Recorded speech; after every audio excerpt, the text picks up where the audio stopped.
It was a cold October evening.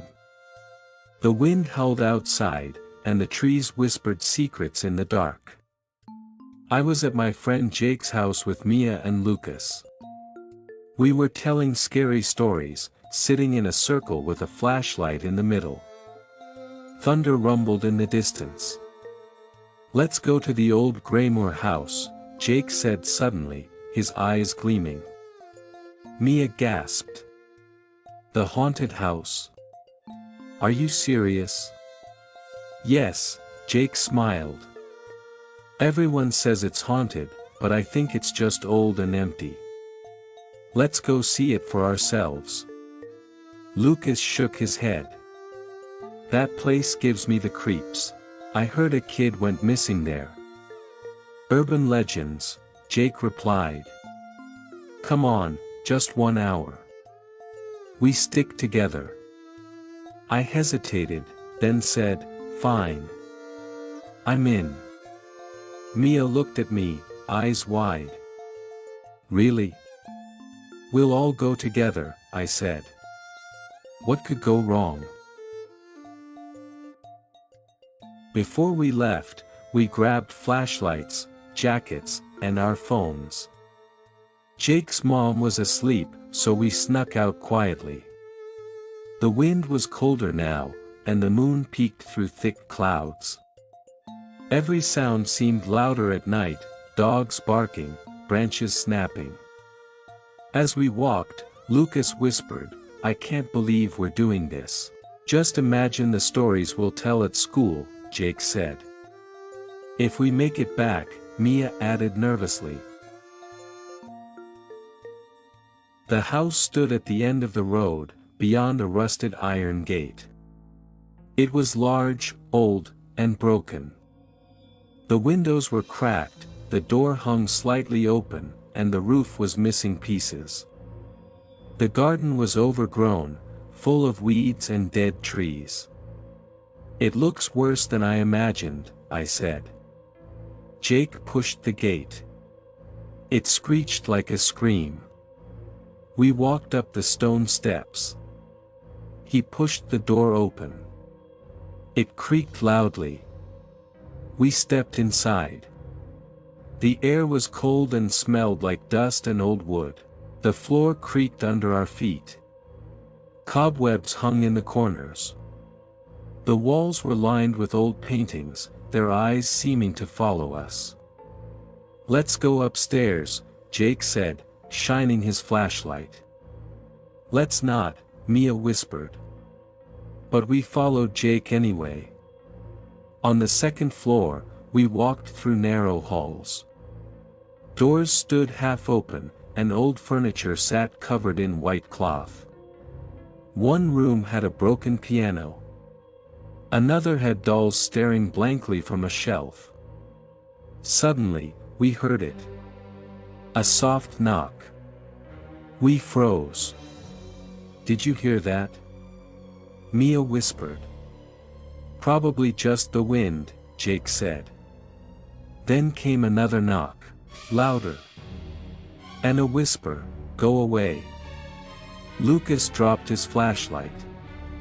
That was not the wind. We stood still, hearts pounding. Then came footsteps from above. Slow, heavy steps. "Let's get out of here," Mia said. "Wait," Jake said. "What if someone else is here?" We climbed the stairs to the attic. At the top was a locked door. But as we approached, the lock clicked open by itself. "Nope," Lucas said. "That's it. I'm done." Jake, of course, pushed the door open. The attic was dusty and full of old furniture. In the center was a wooden chest. "Let's open it," Jake said. "I think we shouldn't," I said. But Jake opened it anyway. Inside were letters, a music box, and a photograph. The photo showed a family, a man, woman, and 2 children. The eyes were scratched out. Suddenly, the music box began to play by itself. Twinkle, twinkle, little star. Then the attic door slammed shut. We ran to the door. It wouldn't open. The music grew louder. Then, in the shadows, a figure appeared. A woman in white. Her face pale, her eyes dark. "You shouldn't be here," she said. We screamed. Jake dropped the photo. The ghost stepped closer. "Leave. Before it's too late." Suddenly, the music box stopped. The door swung open. "Go!"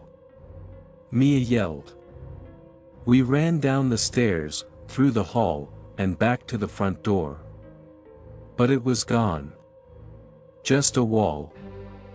"This wasn't here before," I shouted. "The house is changing," Lucas said, terrified. We turned and ran into another room. It was a library. Dusty books covered the shelves. In the center was a book on a pedestal. Jake opened it. Inside was a map of the house. "There's a hidden door behind the fireplace," he said. We ran to the living room. Mia found a lever behind a candle. She pulled it.